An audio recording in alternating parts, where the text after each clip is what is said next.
Você já ouviu falar num fatberg? Os fatbergs são basicamente grandes icebergs de gorduras.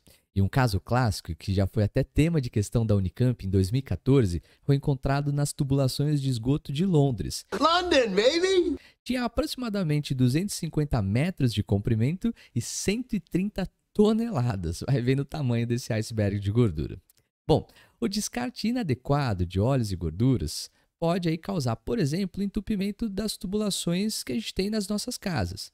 Óleos e gorduras não são solúveis em água, então podem, assim como nas nossas artérias, irem se acumulando e causar entupimento. Mas quando é na nossa casa, não tem tanto problema assim, porque a gente pode utilizar, por exemplo, o diabo verde e ele vai então causar o desentupimento. Só que agora imagina um bairro inteiro, uma cidade inteira, várias cidades descartando aí óleos e gorduras pelo ralo da pia, ou então, como muita gente faz, pela ali privado. Não pode fazer isso, a gente descarta aí de maneira adequada. Quando eles são jogados, então, em excesso, eles acabam parando nas tubulações de esgoto e acabam gerando esses icebergs de gordura. Deixa eu te mostrar um vídeo aqui, que é justamente da tubulação lá de esgoto de Londres, onde ele vai mostrar qual é o tamanho do prejuízo que isso pode gerar. Dá uma olhadinha. Aqui ele está mostrando, então, olha o tamanho dessa bolota de gordura. Imagina só o tamanho. Ó, e a profundidade, ó, tá longe pra caramba. E ele vai mostrando o tamanho dessas bolas. Ali tem bicho que junta, um monte de coisa. O cheiro é extremamente horrível, ele acaba tendo problemas para respirar, porque a decomposição da matéria orgânica pode gerar H2S, que é o gás sulfídrico, em solução aquosa muitas vezes chamado de ácido sulfídrico, que a gente tem um cheiro horrível de ovo podre. Por isso que a decomposição de matéria orgânica tem cheiro ruim. Aí, os óleos e as gorduras vão se acumulando e vão juntando a sujeira que vai sendo eliminada também pelo esgoto. Nos outros países é comum que se faça o descarte, por exemplo, do papel higiênico direto pelo vaso sanitário. Aqui a gente guarda numa sacolinha, né? Então ele vai juntando papel higiênico utilizado, né? Enfim, camisinha que o pessoal joga, absorvente, um monte de sujeira, plásticos, enfim, e vai formando esses grandes icebergs. Nessa hora ele fala que quando ele estava cutucando, às vezes dá uma espirrada e vai até na boca e ele tem que cuspir.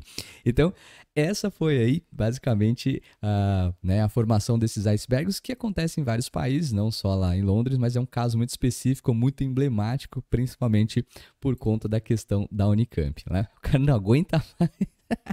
Deve ser extremamente difícil. Se você tem estômago aí, né? Acabou. Se você tem um estômago, então, muito sensível, fica estranho de aí olhar esse vídeo. Ruim pra caramba, né?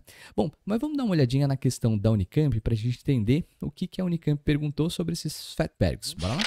Essa questão da Unicamp de 2014 fala o seguinte: recentemente encontrou-se um verdadeiro fatberg, que é um iceberg de gordura, como a gente tinha comentado, com cerca de 15 toneladas. Essa informação aqui, né, foi atualizada lá, o pessoal fala pelos dados que eu vi, 130 toneladas, nas tubulações de esgoto de uma região de Londres. Esse fatberg é resultado do descarte inadequado de gorduras e óleos usados em frituras. E ele poderia ser reaproveitado na produção de... Bom, a gente sabe que nós podemos utilizar tantos óleos, né, que são triésteres de glicerol. Se você não sabe sobre os triésteres de glicerol, eu vou deixar aqui, né, o link das aulas que a gente comenta sobre este assunto, beleza?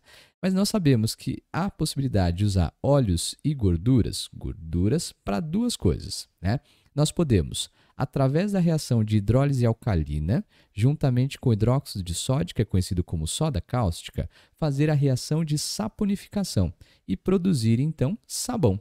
É dessa maneira que a gente consegue fazer o desentupimento, por exemplo, das tubulações das nossas casas, né? Ou então, através aí da reação de transesterificação, óleos e gorduras podem reagir com álcool.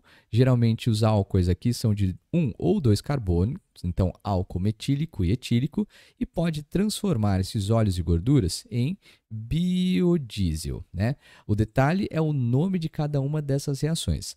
A primeira reação aqui de transformação de óleos e gorduras em sabão através da soda cáustica é conhecida como saponificação. Então nós temos uma saponificação.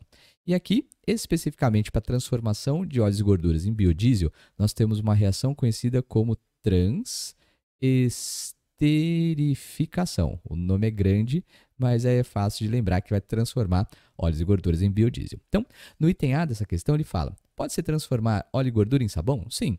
Por hidrólise em meio salino? Bom, em meio salino, não. O meio é alcalino.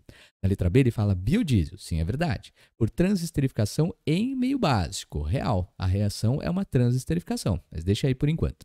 Na letra C, ele fala sabão? Sim, é verdade.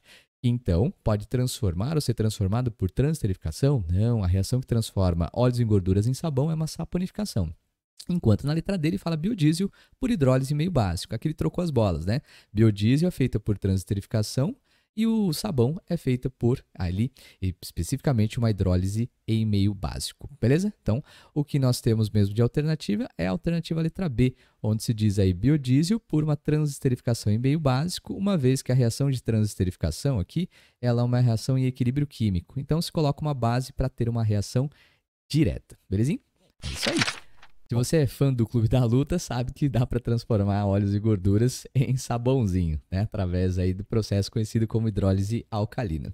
Os fatbergs, então, são grandes icebergs de gorduras e são aí formados através de descarte inadequado de óleos, também de gorduras, pela população. Então, se você tem aí, por exemplo, óleo de fritura que você não vai mais utilizar, evidentemente você pode fazer sabão na sua casa.